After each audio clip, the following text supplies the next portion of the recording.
So I don't want to waste time on trying to sell something to someone and that it doesn't get converted. That's just like, it's money down the drain.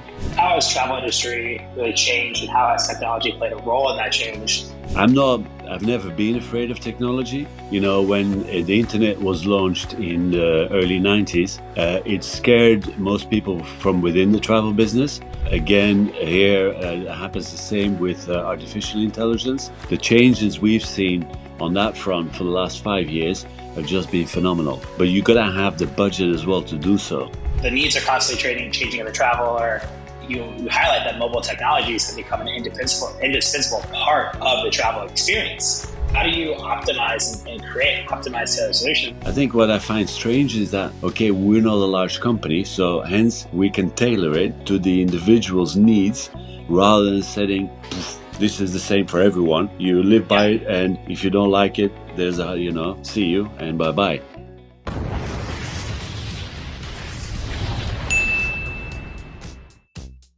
How are we doing? Rob Napoli, host of Hospitable. We have another great episode for you today. Our guest is the owner and founder of BTS Travel. We're excited to chat really about how technology can leverage the travel experience, but also how the personal touch ties into the travel experience. Our guest today is CEO of travel experts at BTS Travel, Mickey Creyf. So without further ado, enjoy the episode. We hope you like it. So, the idea of the podcast, we call it Hospitable. And our thesis is, how do we make hospitality more human through technology? And obviously, your background in the travel industry with BTS Travel is really exciting. You do business travel, looks like experiential travel. So I'd love to kind of talk to you about it is, how has travel industry really changed, and how has technology played a role in that change as you've been growing a business in this industry over time? That's kind of the conversation topic. Okay, I think it's an interesting one because it does affect us. I mean, if you go back a little bit in time briefly, when the internet was launched in the early 90s, it scared most people from within the travel business because they thought they were going to be out of a job. Again, here it happens the same with artificial intelligence, where people fear that, I mean, you can do crazy stuff, if you put in Chat GPT, give me a trip in Scotland, 5 days, budget, 3 hours travel, this kind of hotels or whatever. So it is there, technology is there, but it's a question, I think we see it more as facilitating our work, and where we trying to, I think you got to make the distinction between corporate travel and experimental travel or leisure. Whereas within corporate, what it does, it creates processes, it creates automation, it creates a lot of tools that we can use online, offline, you name it, for the customers. And so I think you've got to really invest in those kind of things. It's the changes we've seen on that front for the last 5 years have just been phenomenal, but you got to have the budget as well to do so, to reinvest. So if it's and this is where it gets a little tricky for smaller companies, that they don't have those kind of budgets, and then it becomes like more of a burden rather than an opportunity. Yeah. So I think I've never been afraid of technology. There's a lot of people from within my industry that don't like change management, and they still somehow think very the old-fashioned way, whereas you really gotta go with the times and say, okay, how can I turn this into an advantage? For example, we're now currently busy. We're going to sign this contract with a Swiss company, where it's like a very sophisticated trip builder, and they also use artificial intelligence, where we just facilitate the search, the optimization. Because the thing is, you got all these booking engines, like an Expedia, Booking.com, and all these kind of things, and everyone's got different prices. So it's like for the consultant, it's become very difficult, or to you have to go and compare this and that and the other. So every search is just very time consuming. And with Yeah. artificial intelligence, you can put search engines like robotics behind it that do these searches for you, and to make sure that you are very price competitive, that you know who's offering me today the best price or the best opportunity or the biggest upgrades or whatever, and ensuring that you can you can put more. You've got to actually put as much time as possible into the process of the client satisfaction rather than spending time on processes, because your customer journey, it starts, the moment that you have that relationship with a customer Yeah. and when they come back, and ensuring that there's a lot of interactions within that process, even whilst they're on holiday or when they arrive, from simple text messaging or through apps which exist. We have our own apps where we share knowledge. It's like our own little TripAdvisor internally, Yeah. and so it's pretty cool. It's still, it's in constant development, but you gotta really, we have a very different, I think, relationship with most of our customers. We don't have like an open office. It's a closed environment. We do a lot everything on appointment. So, for example, our conversion rates are super high. We're in Yeah. excess of 95%. So I don't want to waste time on trying to sell something to someone and that it doesn't get converted. That's just like, it's money down the drain. And Yeah. hence the we've been doing homeworking, for example, for a really long time already. And if you look at what it does now and where that sits within the market, especially after COVID, I think a lot of people have realized, A, I want to live differently. My values have become different, and I want to work differently at different hours and create a quality of life. And if you see, I don't know where you're based in New York, eh? Yeah. You are. Yep. But if you see how much time people waste in traffic and how stressful it gets everyone. I mean, for me, it's a killer. I bloody hate it, and yet, I want to see people. I need to be with people, but sometimes you get so much more done just working from home. Yeah. And, but it's not made for everyone. So you got to figure out, finding the balance for each individual. I think what I find strange is that, okay, we're not a large company, so hence we can tailor it to the individual's needs rather than setting, this is the same for everyone. You live Yeah. by it, and if you don't like it, there's see you and bye bye.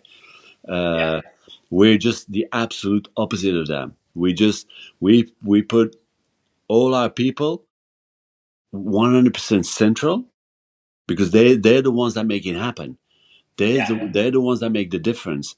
And companies who do not, want to, we look ourselves every day in the mirror saying, what are we doing well? What are we doing not so well? And we try to listen. But those, we're in the service industry. So hence, everything is people based, and that's the value of our company. Yeah. So without that, BTS is nothing. Yeah. Well, I love that you kind of share those things because I think there's an interesting thing. I mean, you joked about the travel industry right now, and for example, I'm actually getting ready to head to London and Scotland for Hmm. a trip. I'm taking my wife and I are taking my twin brother and his wife, my sister-in-law, across the pond, and my twin brother has never been, and so we went through this whole planning. And it's funny because you can easily throw it in ChatGPT and it gives you an optimized trip, but there's still a lot of research that has to go into that. And you look at, like, okay, well, these can optimize things, but what is it that you actually want to do? And so I think in the world that we live in with all the tools, and while it's great to have all this technology, there still has to be, you mentioned the guest experience, the customer journey of what are you traveling to do? And in a world where, there's the business travel, there's the personal travel, there's now the leisure travel where you're mixing work and pleasure together. how do you optimize and create optimized tailored solutions? And I think, BTS, you talk about the travel world is alive and how, and you talk about the needs are constantly changing of the traveler. And you highlight that mobile technologies have become an indispensable part of the travel experience. And it's amazing to see how you kind of leverage those things. So when you're thinking about the travel experience, and especially with some of the customers you work with, when they're looking at traveling and you're looking at putting an optimized travel experience, what are the things that, walk me through that for a second. If I'm looking for a work travel, a work trip, or maybe planning an offsite, what are those things that most people forget to think about when you're obviously looking at price optimization for flights? You got to find a venue, you got to think of the tactical part of your event. But what are the things that people overlook in the world of travel that BTS with your tools and technology can also help in that process? What are people missing in the travel sector where they're thinking about a trip, especially a business type of trip to plan out that y'all can help with? I think it's funny what you say there. The When you do a business trip, or very often people go in and out of a city, and without actually visiting the city. And I've in my previous job, I used to run recruitment agencies across So did Europe, I. and so I was constantly traveling, and but I was in Madrid, in all over Spain, Belgium, UK, Italy, and but not really enjoying. Whilst I'm working, going in and out, and whereas I think combining it, maybe even with a couple of hours or a day or whatever, and really enjoying, whilst you're there, getting to know the people, getting to know the culture, getting to know the food, you name it, is, I think we will see a change there for sure. While where people are saying, oh, you know what? Instead of going Monday morning, no, I'll go on Sunday evening or Sunday afternoon, and spend an extra night and just go and explore the city somewhere. But I think also, coming back to your question, about Scotland, or you can find an awful lot of information on the internet, but everyone is different. And you could actually, let's say we don't know each other, and I'd have to organize something for you. I would need to know at least between 50, well, between 30 and 100 parameters of who you are, and if your wife or your children or your brother-in-law, whoever comes along, what do they want out of this? So it's not usually not just one person; it's plural, and hence that's where we see so many people of our contract, our consultants, they become actually very close to the individual, to the families, because they need to understand all this. They need to have this emotional intelligence, and I think at some point, artificial intelligence will also move towards that, but it's for certain not there yet. Why? Because it still needs to feed the whole process in the system. Once everyone keeps on feeding this information, that's when it gathers, and it can go very fast. As the more people ask questions, the more people want to do things. The system learns in an accelerated format. Um, Yes. but I think we're not there yet, and you also have to kind of see in what part of the market you want to be at. If you want to be in mainstream leisure, or experiences, or if you want to really create tailor-made experiences. Whereas where you have a lot of tour operators that just say, okay, this is all about pricing, and I want to have it for X price, and give me a standardized package. That's doable, and there's a lot of people out there that do that. We're never going to do that, because that's not where I want to be. I think for us, I generally, it's a lot more fun if you can personalize that. Let's say you want to go whiskey tasting, or you want to play golf, or you want to do this, or there's all these things that you may want to do, or have dinner with a Scottish family in a house. You can create a gazillion experiences, fun experiences, but that depends again on the individual. and your timeline, etc. And then there's a lot of people who don't have time to plan all of this or want to be busy with it. So there's a lot of very successful people out there, and if there's one thing that I think a lot of probably you as well, we're short of time, and time is Yeah. precious. Very, very much so. And I love this. Um, it's funny because I used to work in recruitment for 10 years as well. So Brilliant. coming out of coming out of the recruitment world, like I traveled a lot and met a lot of people. And I think some of the best like corporate trips that I was on, when you got to like a President's Club or like an SK offsite, a lot of times, it's not just like this is your itinerary for in your day is jam packed with this, this, this, and this, and there's always like one party or whatnot. And there was one company I worked for that did a really cool thing where they offered two experiences. You could either go and do like it was like a kind of a tour, right? So you got to go and you did walking, and then part of it was in cars, and you got to do this very experiential tour. And the other one was more of like a relaxation. So it was like you could do a round of golf or a spa package, and there's like three like mini things like on the resort that you could do. So you could do the relaxation or like the experiential package, and like you got to pick which one you wanted to do, or none of them. So you had three options. And I thought that was so cool because you're bringing 150 people in from parts all across the country. This is a US based company, and not everyone's the same. And having those options where you can actually kind of pick and choose a couple of things to do as like a thank you for being here was one of the coolest things. But like, not a lot of companies think to do that specifically. And then flip side, you think about the personal travel, same thing. I'm going with my wife, my twin brother, and my sister-in-law, and all four of us have different things we want to accomplish in that city. Or so we're all like, okay, we all get to pick one thing we want to do, and we're all going to do that together. So we're going to hit four major things and build off around that.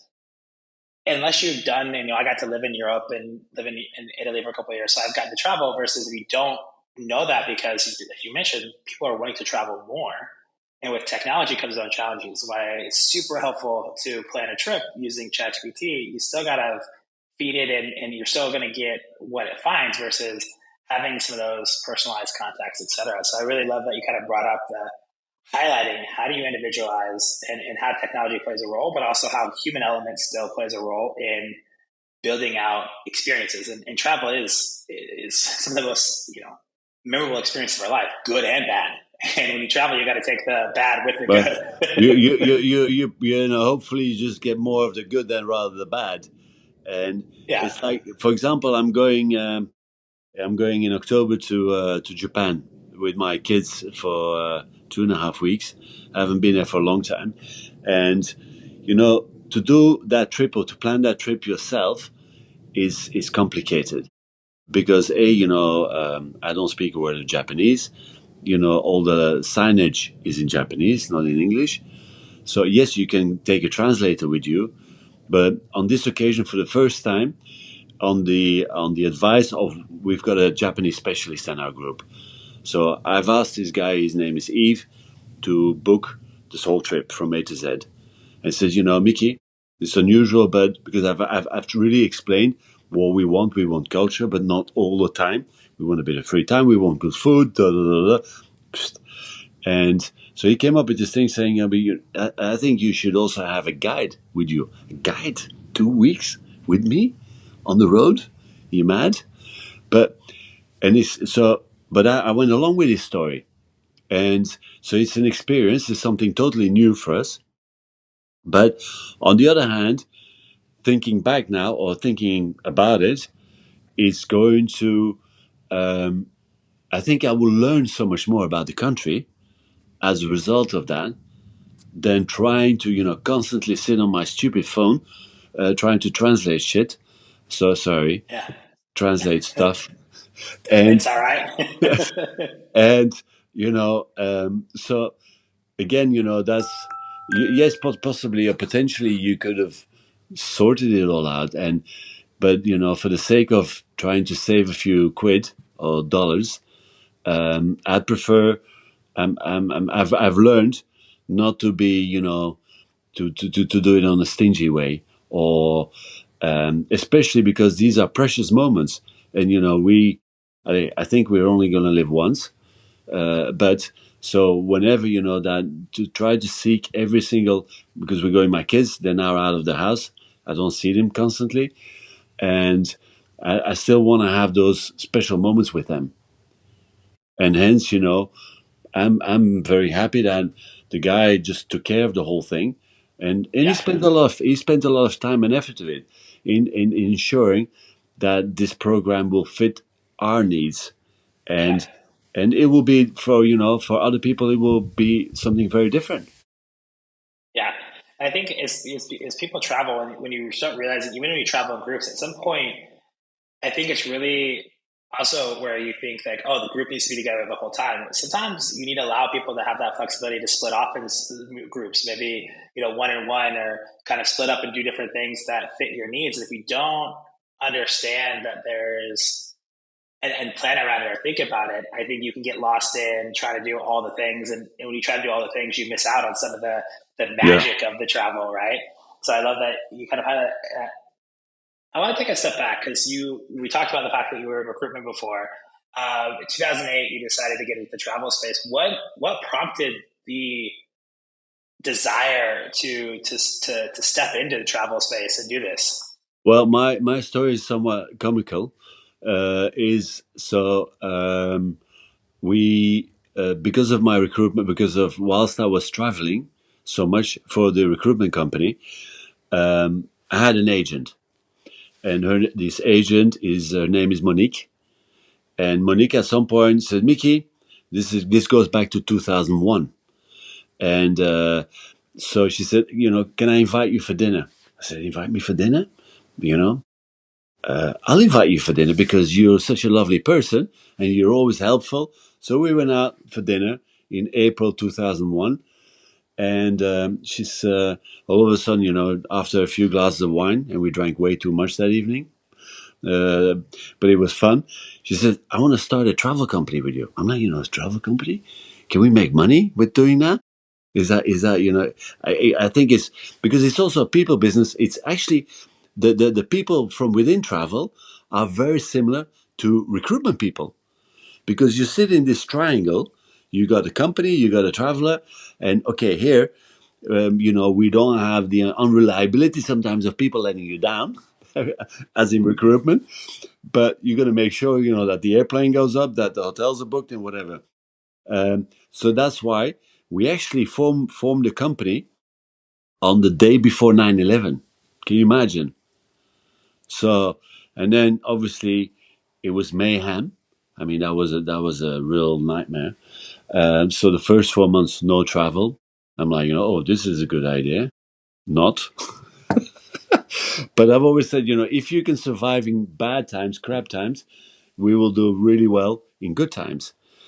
And then the company grew. I was still in recruitment, but we were running it parallel.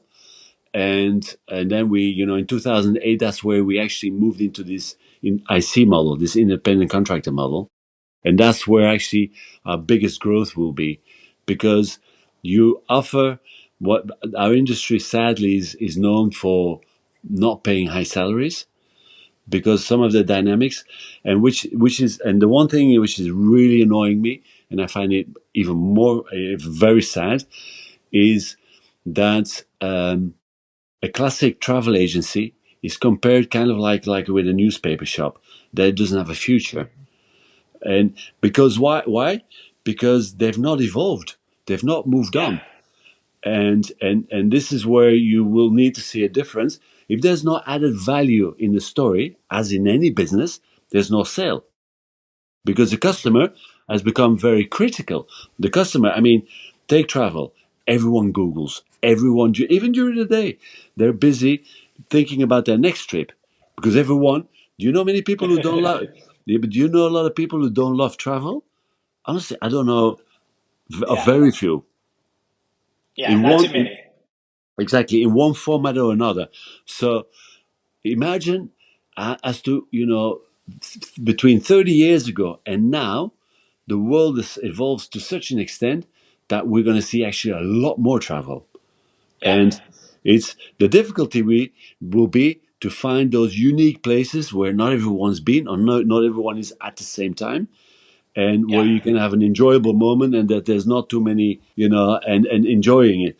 But it's so there is a huge market out there. So we don't have to create a market. The market is out there. And then what we have to do is to, for example, figure out ways of differentiate ourselves and making sure you add value to the situation, to what you're offering, how you're offering it, how you personalize it, how you make it more enjoyable. When are people gonna? When do the people book a holiday? It's not during the day. In I think 90% of couples nowadays, husband and wife or partners, doesn't matter, they'll work. So that basically means that during the day you don't have time to be busy with this.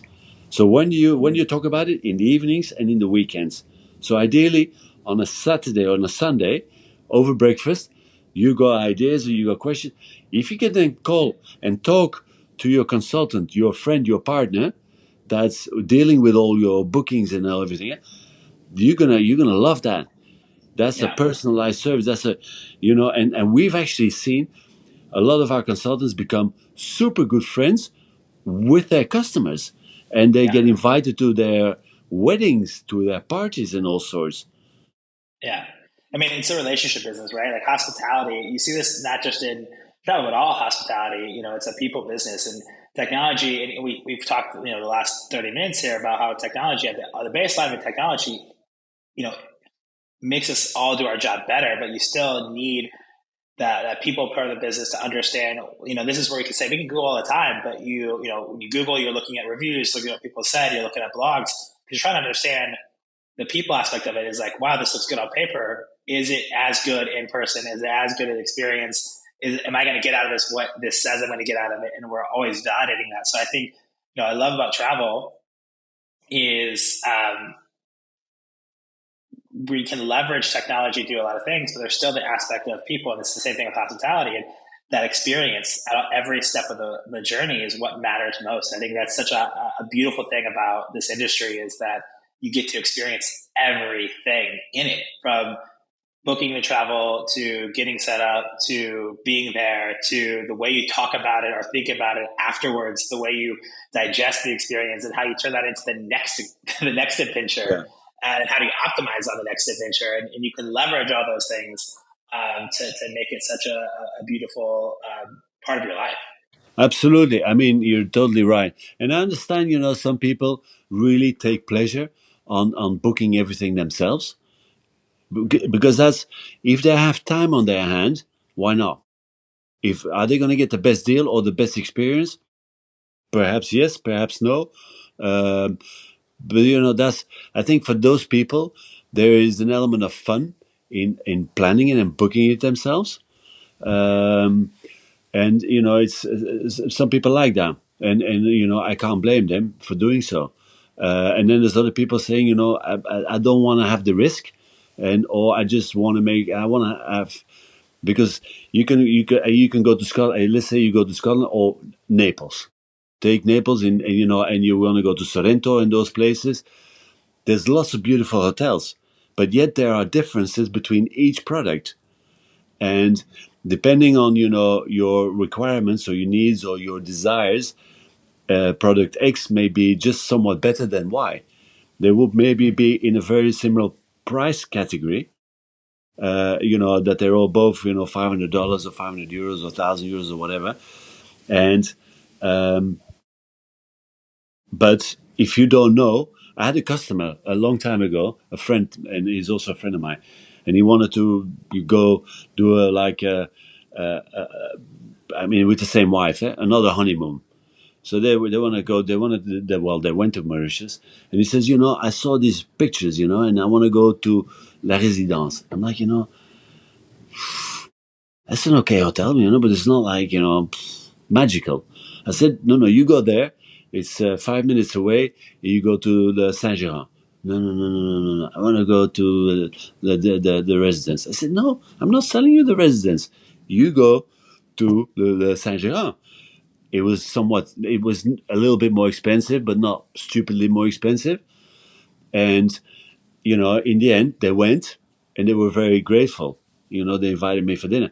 But it's kind of like I don't think we can compare it. But if you talk to a real estate and you want to buy a house or a flat, you say, okay, what's your budget? It's 500,000 or 500,000, 300,000, doesn't matter. They're not going to show you a house of 300,000. They're going to show you a house of 400,000 or 500,000, and they're going Yep. to and they're going to start making. They want to make your dream. They say, come on, Rob, you can do this, and you're going to stretch a little bit, and bridge that gap. And it's a sales process, but it's also fun, Yeah. And but coming back to the technology is there to take away manipulations. I mean, for example, our back office system, we process thousands of invoices every month. I don't want to get rid of anyone in my admin team, but what we did is all those invoices through AI. We found a way, and it took us a while. We subcontracted it through an external company that because invoices come in all different formats and colors and VAT here and numbers there. And so, we tried many things, but now it's succeeding that the artificial intelligence is actually reading the emails that come in. And from the emails, they extract all the information, process it into templates, Excel sheets, and then link it into the back office system so that it gets automatically processed to the exact purchase. And then these people can do far more interesting, fun, clever tasks in controlling, in supporting, and doing, just more intelligent stuff. Yeah. Yeah, I love that. I mean, that's why Omnibus exists. We actually, our unification platforms where we help hospitality industry, create integrations to do that and fit into their accounting so they can do less manual, more creative tasks. Like that's actually our whole ethos. I love that you brought that up. Is like where automation, where technology can help every industry across the board. Huge. It's amazing. Yeah.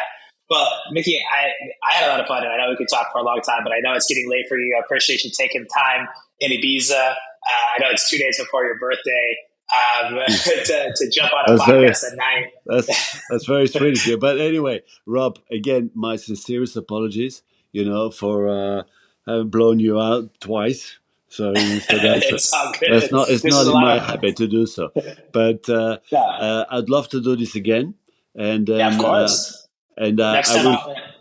Eh? next time we'll do it in person. Next time we'll do it in person over a drink Ah, and swap some fantastic! travel Love to. stories. If Yeah, you're visiting our town in Antwerp or whatever, and also if you go to Milan because we're opening an office in Milan and in Stockholm as well. So yeah, so I lived in Milan for 2 years and coached American football there, so that could be one. I regularly am in kind of over your area in Tunisia in the Netherlands. I could go to Antwerp, so we'll definitely get a drink and have another follow up chat. But Mickey, for those listening to this episode, how can they find you? How can they get a hold of you if they wanted to ask more questions or learn a bit more about BTS travel? Where can they get some information? well, they just if they send they can reach me by email, or they can people can call me. It's not a problem. I think you guys have my details. Yeah, And if not, Sam can do that. I'm on Instagram. It's not that I post an awful lot. I think I should do more of that. Um, yeah. so, but they Especially can. with you being in Ibiza and Mallorca and Yeah, yeah, yeah. But Milan and Stockholm. Well, Mickey, yeah, yeah. I'll definitely drop all that information into the show notes. If you want to find it, Fantastic. I'll get a link to the travel website. I'll put your email in there. They want to Yeah, reach out to you. More than happy to put that there for them so they can find you and learn a little bit more. Mickey, I appreciate you. Thank you for taking the time no, this no, no. evening. And happy early birthday. And I hope you enjoy your Fantastic. trip to Japan coming up. And let's stay in touch, and we'll Appreciate have you, a beer Mickey. Have a together. wonderful evening. Yeah. Take care, Mickey. Ciao. Ciao, bye. Thank you all for tuning in to another episode of Hospitable. If you would be so kind to be a tier one, um, follow, like, subscribe, review on whatever you get your podcast. Make sure you share it with your networks. Tell more people about it. If you have topics that you would love to hear, if you have guests or yourself would like to be on, please let us know. All my contact information is in there. Make sure to give the podcast some love. And until next time, stay well.